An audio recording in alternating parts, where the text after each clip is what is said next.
Good morning, Digit fam. Adam Dowd here with a platter full of tasty tech morsels, and why I always use food metaphors remains a mystery to me, but here we are.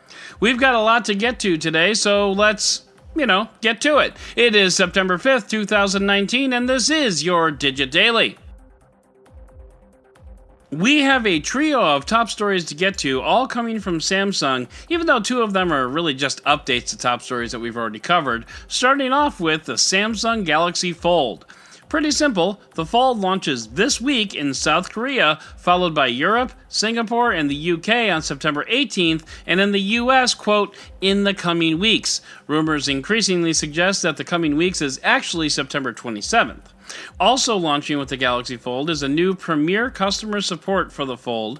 I'll quote the press release here, quote, "We're introducing the new Galaxy Fold Premier service to give you direct access to Samsung experts who can provide you tailored guidance and support over the phone at any time, any day. This includes an optional one-on-one onboarding session to walk you through every innovation packed into the Galaxy Fold and demonstrate how best to navigate this revolutionary device. They can also demonstrate how not to break the damn thing while you're using it. I'm just curious to see if this service will be included in the price of the Fold, or if this would be an add-on. I'm inclined to think it'd be included, but Samsung may figure anyone willing to drop $2,000 on a phone probably has an extra $10 a month burning a hole in their pockets." Our next update is for the Samsung Galaxy A90, which we talked about earlier this week. Samsung's mid-range 5G phone, which is officially coming to Europe. No pricing or release dates just yet, and we did ask about US availability, to which Samsung replied, no. Granted, Samsung used flowery language like exploring opportunities, but the gist of it was, you'll shoot your eye out, kid. And if you don't understand that reference, I weep for you. One thing our team on the ground was able to uncover was that the A90 does not support mmWave 5G, which means Sprint would be the only option if it did come here, and frankly, I'm totally fine with that. And finally, Samsung will be launching a new blockchain phone. Just when you thought you'd heard the last about Bitcoin. And actually, this phone isn't for Bitcoin, this is for Klaytn, which is a South Korean blockchain platform. Samsung's calling it, cleverly enough, the KlaytnPhone, and it's designed to, quote, make blockchain friendlier, which, by the way, it never will be, but sure, let's give Samsung the benefit of a doubt here. The KlaytnPhone will be a Note 10 variant, because naturally, and will come with blockchain apps and a cryptocurrency wallet pre-installed. Also, the phone will ship with an unknown amount of Klay, which is the in-house token that Klaytn uses. It's on sale today if you want a Note 10, and if you want to use South Korean cryptocurrency, and if you want to use blockchain tech. It's the same price as a Note 10, so you could always just go buy a Note 10 as well. Samsung has invested quite a bit into blockchain technology, and this is also not the first blockchain phone that it's released, so there's really not a lot of surprise here. But there's also not a whole lot of interest as well, except in a, oh, isn't that cute kind of way. I mean, at the end of the day, someone will buy this phone, so good on them. Enjoy. It's not for me, but that's okay. But what is definitely for me is our roundup!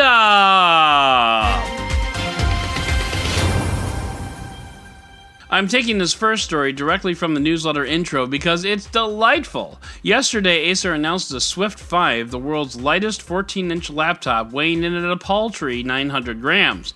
But within hours, Asus announced the world's newest lightest 14-inch laptop at 880 grams, the Asus Pro B9. Now, some of you might feel bad for Acer, but I don't, because at least they announced their laptop first. Could you imagine Acer having to give that presentation after Asus already unseated them? I mean, just think about the headache that last-minute PowerPoint edit would cause. Do you remember the iPhone SE, Apple's tiny flagship from a few years ago? Well, the future looked grim for that little guy, but rumors from 9to5Mac suggest that a 4.7-inch version of the iPhone SE is slated for a spring release in 2020. Personally, I find that to be more exciting than the KlaytnPhone, mostly because there is a real desire out there for smaller flagship phones, and this could be one of the best. YouTube got hit with a $170 million fine from the FTC for advertising practices on children's content. Along with the fine, YouTube announced the following changes. This is a quote from Android Authority. Quote, YouTube will treat data from anyone watching children's content as coming from a child regardless of the actual age of the user. Personalized ads will stop running on content made for kids. Features like comments and notifications will no longer be available on videos made for kids. Creators will have to identify content made for kids, and machine learning will help find the content that creators don't properly disclose. And all of these changes are great, but none of these changes will stop kids from accidentally or not accidentally wandering into content made for adults due to YouTube's recommendation algorithms. How many steps will it take to get from Peppa Pig to flat earth conspiracies? One change I'd love to see YouTube make is parental control over individual creators that parents can say yes or no to. It would be like Family Link, but instead of adding apps, you'd add creators. This is my current war drum, and I'm beating it. Twitter was originally founded on the idea of sending tweets via SMS. Well, not anymore. Twitter has temporarily deactivated tweet via SMS while it works on some security vulnerabilities. Vulnerabilities that were highlighted when Twitter CEO Jack Dorsey's account was hacked last week using that method, which just goes to show that if you want Twitter to do something, you need to do something else that causes Twitter to knee-jerk react in the direction that you want them to go. Now, how do we get them to add an edit button? This might take some thought.